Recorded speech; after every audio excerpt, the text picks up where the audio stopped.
Hey there, guys. So it looks like I have discovered why there is such a difference in lighting if I'm, going off screen like this. Maybe you notice that there's just a tiny bit of difference at the moment if I go off screen compared to, see, there it went. So there's a bit of adjusting, but not as much.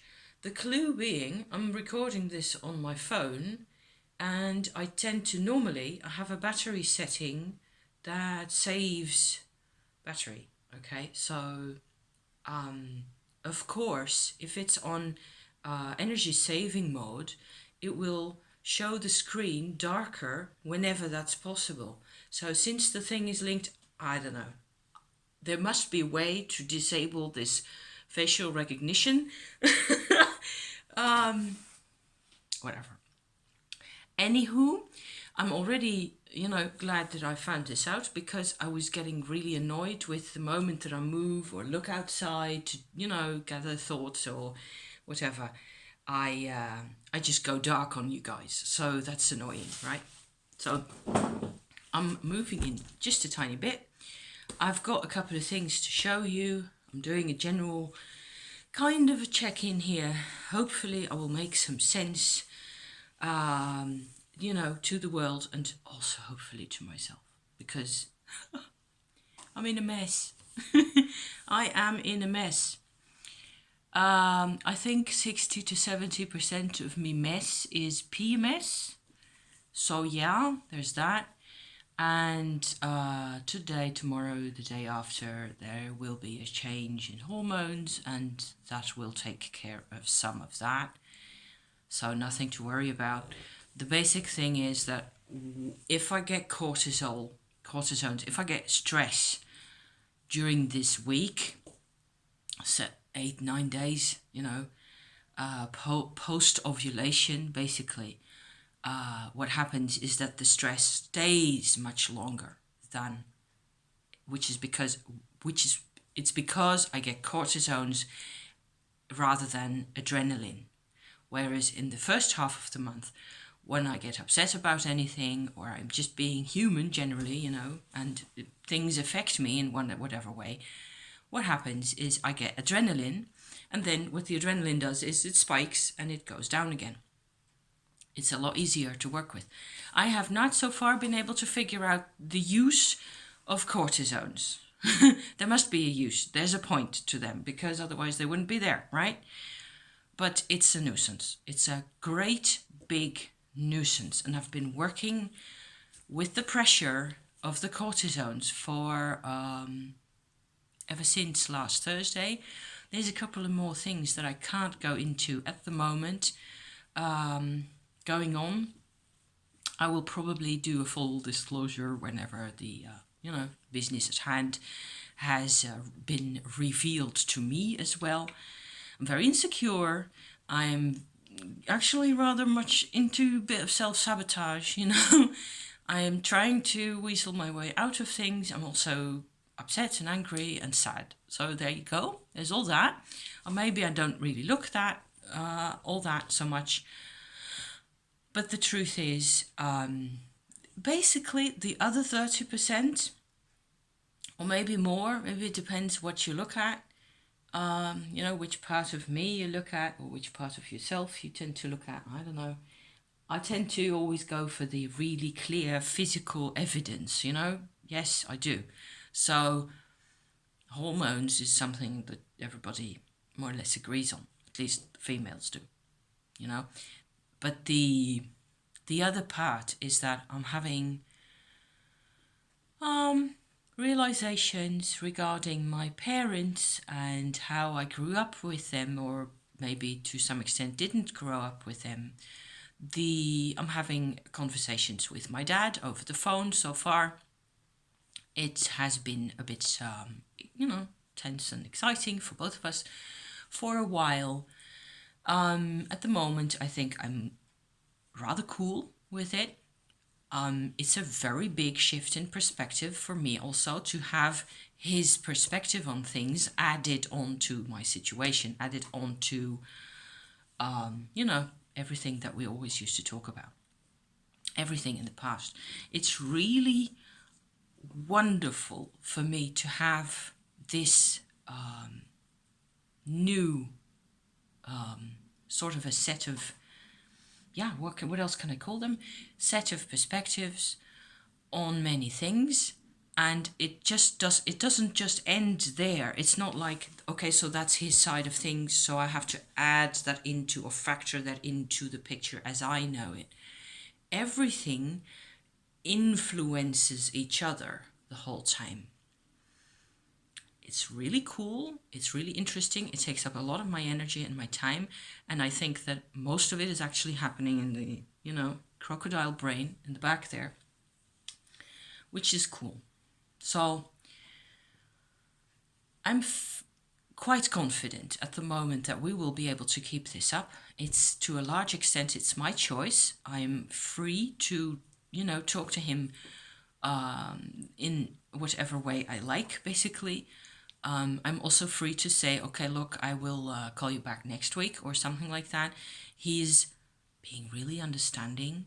And in many ways, he's proving to be somebody I would have liked to know all my life. And that's the sadness part, because there's that. And then there's my mum, who was in such a deep black hole that she couldn't, she didn't have any tools and she didn't have anybody to help her back then. I'm talking in the 60s and 70s. And it looks like quite a bit of her problem, just to, whatever that means really. It wasn't only her own. It was a problem that she'd inherited from a whole series of ancestors. And there's even a bit of ancestor magic going on here that I'm rather scared of at the moment. There's so much more going on. It's basically freaking me out. And there's a couple of details there that I just, like I said just now, I can't go into at the moment because I first have to make another phone call and another thing has to be, set up and planned and organized. And then after that, I will have some, there's a bit of a wait. Mercury retrograde, probably. That's probably it. Anyway, all that will be revealed at some point. Cool things, doing also more family tree research and stuff, finding out who's related to whom and why and wherefore. And a lot of it goes really into the deep past. And some of it is also astrology. So to me, I became an astrologer because of the mess. How I got introduced to astrology, maybe that's a cool tale to tell, I don't know. I've told this, I've referenced this before, referred to this before. I had a friend at one time, actually we still hooked up on Facebook a year ago or so, and she was a sort of a part-time astrologer at the time, and she made our horoscope. She figured out, it was before we had software for that type of thing, so I'm talking in the 88, 89 type of a period, so we didn't have software. She made up our charts for us, for my husband and I, and she copied out actually pages and pages of little what it means to have Mercury in Leo, what it means to have Mercury in Pisces, those like segments of from a book that she had for us. So pages and pages. It was half a copybook of intel on both our charts. And reading all that and then rereading it and figuring out what it was that she was referring to and what she meant and all that, it just became crystal clear to me in a very short while that I am not my mother, basically. That was like a door opening to the future for me. It was amazing. It was a great time that I had with that. So After that, I started going into this stuff myself, researching more because I felt like this is so true of me. So, and a lot of it is true for my husband as well. So, how can I make more sense of this? How do I know what it means, and so on and so forth? And also, I seem to have some type of a talent for seeing the symbolism and the I don't know, the interactions between the symbols. It's like, to me, it's alive in a way. So, fast forward another 30 years or so. I think it's 2 or 3 years, maybe 3 years ago, that I started going into the whole black moon business. And that's a separate adventure right there, because there isn't that much. Recently, in the past year even, there's been a lot more intel on the black moon, the lunar apogee, coming out on the internet, also on YouTube. And there's a couple of cool channels, people are working with that. And to me, there's a difference where I always, because that's what I'm interested in really, have looked at, I lost a bit my sentence there. I think my sentence just went downhill anyway. I use the black moon for synastry, so for comparing two charts, actually, for superposing one chart on top of the other, and then whenever there is a planet or position from the one person very close to or in a strong aspect to the other person's black moon, that's going to have an effect. You're going to see the consequences of that. And I've applied this to my own charts and my parents' charts and all the rest of it.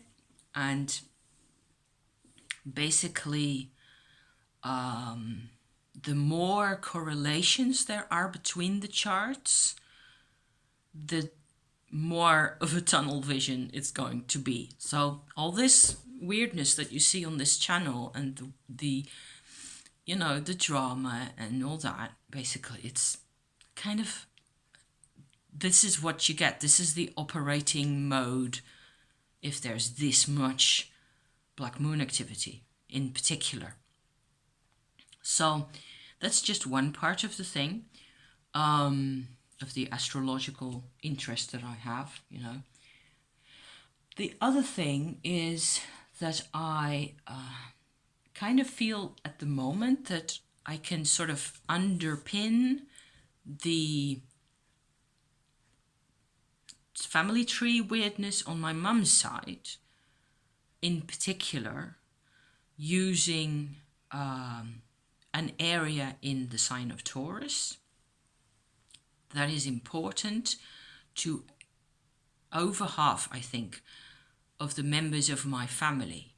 So this is going to be even more abstract. You know, I'm just going to take you guys along and talk to you guys because it's helping me. So maybe, you know, whatever. The thing is, I started off basically with my own North Node. So the North Node is generally assumed to be a point where if you're in trouble or you've been in trouble for a long time in your life, it pays. I think it pays to, you know, look at your North Node and figure out what it is trying to tell you. What is the point of that position? What is the quality associated with that position? In general, I would say that whenever we manage to operate closer to the field of our North Node, we will feel better. We will feel there is a sense of quiet or purposefulness or doing the right thing, basically. You're in sync with yourself when you're working closer to your North Node. We're paying attention to that. So I might even title this video that, or give it that subtitle in some way, because I think it's actually rather important. So it's like using the North Node for your psychological well-being. Actually, that's what I've done. So the however, here comes the next however. Yes. is that there's patterns in my family. And they're not only on my mum's side, they're on my dad's side as well. Repeating patterns where the degrees between 20 or say 19 and a half and 24 and a half, 25 degrees Taurus are always there. They're always there, and they carry a vibration, the planet in question or the aspect or the point of the chart that's on that position for that person has an effect on everybody else. So it's like they're all linked by this position. This particular part of the sky has like this radiating influence on all these people. And of course, there's this gazillion other influences going on at the same time. It's not like it's this one influence. I'm just pointing out this one, okay? Because to me, it's the point where my North Node is at. My North Node is at 21 and a bit, 21 and a half, I think, degrees. And it's like, it's not exactly that degree that matters. It's the field going from, like I said, 19 and a half to 25. And very often, the people that are important have got something there which kind of modulates, if you like, the way they express themselves. How do you put this? It's in their faces, it's in their behavior, it's how they are, it's what they radiate. You can't often really see it. It's not very often that you can actually point it out, but the pattern just keeps coming back and back and back again. And so I made a list, actually, of the people that have something going on there in the part of the sky. And I'm trying to think at the moment whether there's a particular example that I could give you. It starts off on my mum's side with my two great grandparents that were married for, I don't know, what was it, 10 years or something like that. Very early in the 20th century, in the very beginning of the 20th century. And they both had Pluto in that corner. So it looks like Pluto was in that corner for a very long time, because my great-grandmother on the other side, so on my dad's side, also had Pluto there. So there's more going on. It isn't just them. There's in each generation going through time towards the present, there is people who've got some, either the ascendant or Mercury or the black moon, and it's interesting to see the whole of to look at the slightly less at the individual people, but the better you know the people, of course, the more information you're going to gather about the whole thing going on there. So I'm finding, for example, this is maybe a good example still. My two cousins that I still have, that I still talk to very intermittently, both have a position there, some type of a part of the sky. The one cousin I can speak to, it's not really comfortable for either of us, and we don't really know why. And it's not that we don't like each other. We are quite fond of each other in a very distant, remote kind of a way. We've both grown quite a lot older, and there's no reason for us not to, there's never been anything. His black moon is on that position, is on, 23 degrees, I think, Taurus. My other cousin, who's a girl, and she's, 45-ish, a couple of years younger than me. My other cousin is also a couple of years younger than me, but there's like a couple of years between them too. So it's like I'm the oldest, okay, and then him and then her. So she's got Mercury there. And I can talk to her like it doesn't matter what we talk about. It's easy. So there's a huge difference between those two people for me, right? And for them as well. So that's just one tiny example of that. I've been thinking about those things for quite a while because of the correlations, because there's so many of them. It's like you can almost predict by now, you know, who's going to have, okay, this person is going to have some type of something's going to happen. So all this also basically to, I don't know, kind of makes sense to myself by way of this structured approach that you get from astrology, yes, to control, which is what I've always done, control my emotions that have a tendency at the moment to be all over the place, and have a tendency to overreact and blah blah blah, and be really annoying to myself also. And I'm so wanting to have a quiet November time and to be out in the garden and pick up the massive leaves that's massing on the path and stick them in the bin and just go for a walk and even be in the rain again. At the moment, recently I haven't been outside. Today's Tuesday, what is it, the 12th of November, and I'm just things are coming together, things are coming out of the past that are really surprising. And so I will just have to wing it. Survive. Food, sleep, hydration, and fresh air. Okay, so I will have to kick my butt out of the house at some point. I have to go shopping anyway. I wanted to show you my end product of the mascara business, so that we're done with that for now. I've got a couple of little, these added onto the business. So I've got a separate Pantherina, 2 of those, and I've got 2 of the mascaras. So theoretically, I should really have 2 of these now. Yes, these are 2 Pantherinas. They've all got stickers, so like I'm actually being slightly more professional about this. Here's another Pantherina. So I've got 3 Pantherinas and 2 mascaras like that. See, there's even a slight difference in color from the outer color of the cap.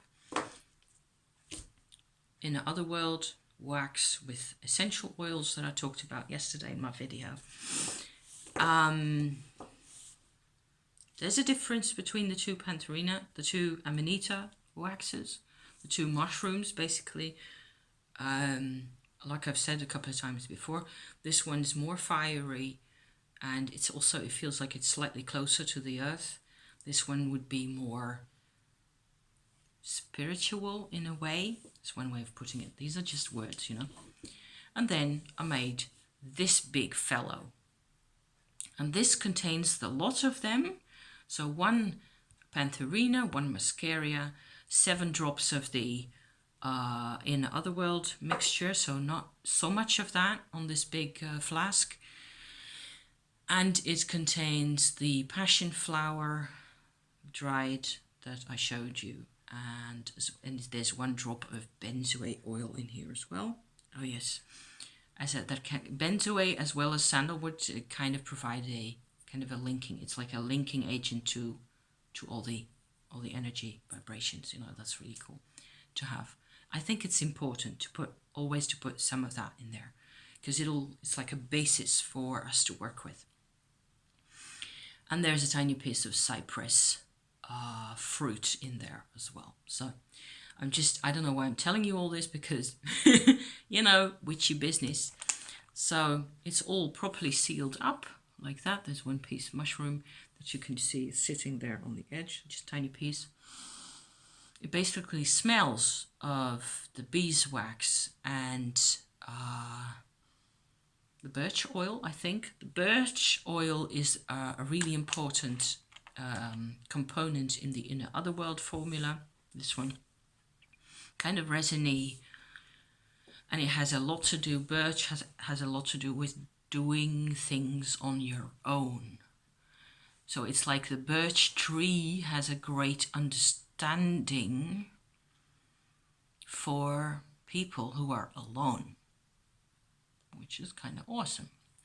And in the part of the land where I make this, the amanitas, both of them, grow often, not always, but often close to birch trees.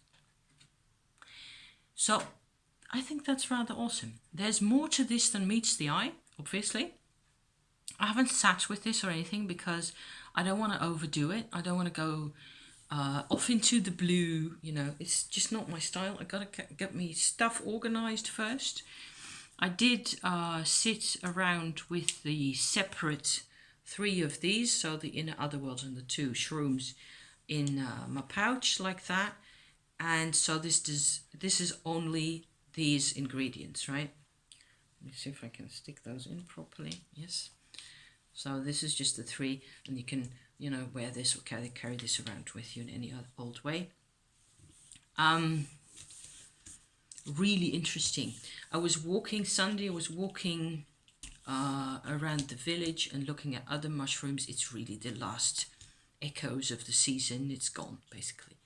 There's still a couple. There's a couple more mushrooms, and when I'm completely tuned into this whole vibrational business, I can sort of see that there are other mushrooms that might be interesting to process in this way, to see what their message is, what's comes out, because this works like, I wasn't expecting this to be so potent, but then again, I make them myself, and it's something that, oh, there's a birdie. Hey there, birdie. That really, you know, it's like with crystals, there's this single one that you really can make use of very well. Then of course, if that's what you have to be motivated, you know, there's always that part of the experiment. How motivated are we? So how motivated am I to sort the rest of my problem out? That's a big deal, because I'm not really. I can't be bothered. It's about the money. Ugh. Which is stupid, because there are a lot of interesting things I could get going. So, you know, I'm just going to end this right here. Wish me well, because I'm wishing you well. And we will speak again soon.